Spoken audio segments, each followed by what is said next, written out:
Thanks very much for that. Sanjay Parekh is with us. He's founder and CIO at Sohum Asset Managers. Sanjay, good afternoon. Good to have you here. And it's a good day to be speaking to you. It's always good to speak to you, but exceptionally good today with the market doing what it is. How's the portfolio doing across, Sanjay? And any fresh ideas come to mind? How to approach things with this big change which has taken place from last night? Yeah, good afternoon, Krishan. So, luckily our portfolio was positioned quite well. Of course, we don't have a direct play for opening up, but, we did, there's a very strong hope that this should get through. Maybe it was taking time. And then economy also is recovering. That is more important.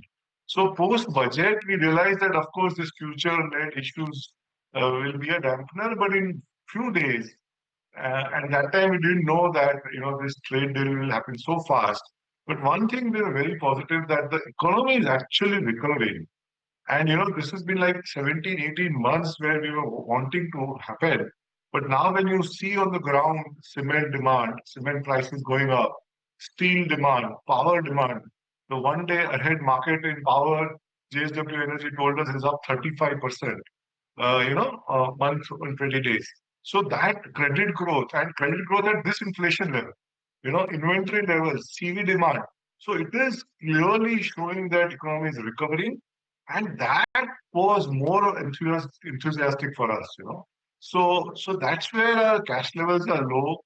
And, luckily market portfolio has done well because ours is a cyclical portfolio. And, it's helped us. Okay. Hi, Sanjay. Good to see you, Ben. And as you're saying, the economy is seeing a bit of a recovery. So I had a couple of questions then. The Capex spend is as good as expected. The economy is seeing some kind of recovery as well. I wanted your view on some of these infra-related names. And the reason I ask is their order book is good. Some of the execution is quite good as well. But looking at the stock prices, it appears that they've gone through a corporate action, which is not the case. Some of the stocks are down 30, 40, 50%, and some are half from the top. I was looking at your portfolio, you'll have stocks like Dilip Bilkon and the likes. Do you think this is the space that's actually one of those ignored sectors? And if the economy is going to go up, the Capex spend is going to spike up, then maybe they're providing an entry opportunity? Yeah, Nigel. So you have a valid point. Some of these stocks, they have moved down dramatically. And in our case, luckily our entry point was better. So it's still 5-7% lower. And of course, you lost a whole year. But, there's clear deep value that we see in some of them. But, market's apprehension has been, and some of it is valid, that the working capital situation at times, the working capital cycle, some of the states not doing the heavy lifting of not paying on time, all these are very, very valid concerns. So the problem is not order book. The problem is getting the money back on time. And that is always been a worry with this sector, and hence they've been significantly derated. The one we are holding, in fact, the standalone business coming free to us. If I take the coal MDO value and the InvIT value, the standalone business with 900 crore EBITDA is free, and now the order inflows have started to come in. But I think the working capital situation for all of these have to get better.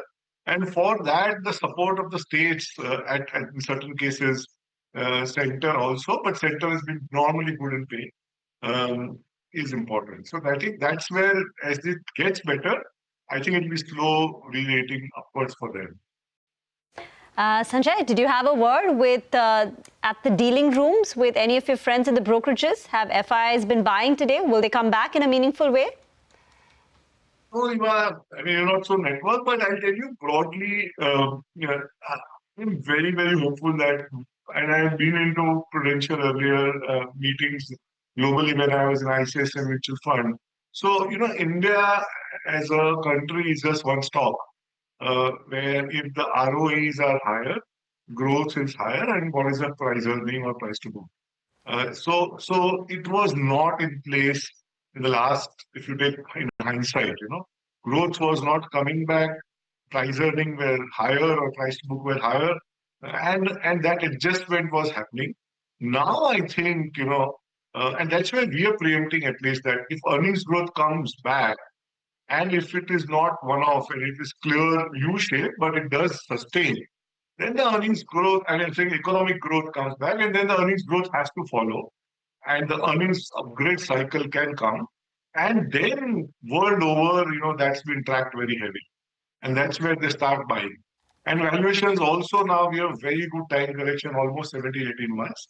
So valuations are also now reasonable, at least in the large cap. So I think we need to preempt a bit, and hopefully, currency also will help with this trade deal, and FDIs will come in. The pressure on rupee or RBI to support rupee will be easing off. And that will certainly help FIIs to further increase the allocation at a point of time. Sanjay, what about the metals pack? How far are we from the peak? You have timed that very well. You've been patient as well on bad days. Will you take some money off the table, or are you looking to ride it for a longer run? So we just saw, as you know, we own Vedanta. Vedanta and JSP and Jindal Steel, I think so. JSP, yes, we recent entry, we bought it around 2030. So all throughout our non-ferrous, we were very, very positive. But after we bought JSPL the day they got the duties, the protection. Because then we said now, certainly these companies will get pricing power. Obviously there's some price increase. And, JSPL was very reasonable. Even if we give 7 times EV EBITDA, we were getting a good upside from our entry point, and that's why we bought small way. So I think that cycle, ferrous, we still have to always be aware of. We have protection now. That is now not a worry, but if we did not have it, we would not have bought it.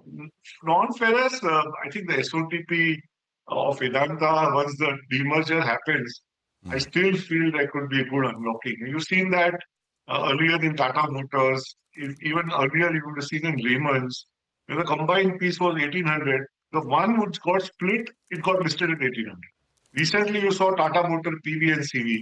So I am very, very hopeful that, assuming reasonable assumptions, more like $60 or silver, $60 an ounce of silver, more around 3,000 for zinc, and around 2,800-2,900 for aluminum. Even with that, there's a good upside. And when the companies become very focused, there clearly can be re-rating. So we are still holding on, and we will continue to hold on. Yeah. Sanjay, just I was looking at your portfolio. Do you still own Indus Tower, or you sold out? No, this was again we sold off because we are making good money. And we realized actually all throughout Indus Towers, Vodafone was one issue. So, whenever Vodafone-led panic was there in Indus, we used to buy. And in fact, this is the third time in 3.5 years that we bought at around 328, 330. And then around a little lower than the current levels, we reduced.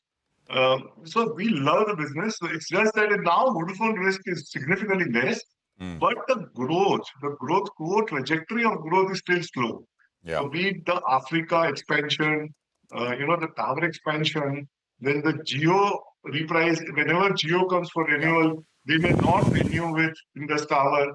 Yeah. So with that, we were a little, we thought we'd take money at the table, and we booked profits. May make sense again at 320, 330, right? If it comes to that. But as you said, you've done this. You bought it lower and sold higher a few times now in the last couple of years. But good speaking with you. Good chat as always, Sanjay. Really appreciate it. Thank you for joining us here on CNBC TV18.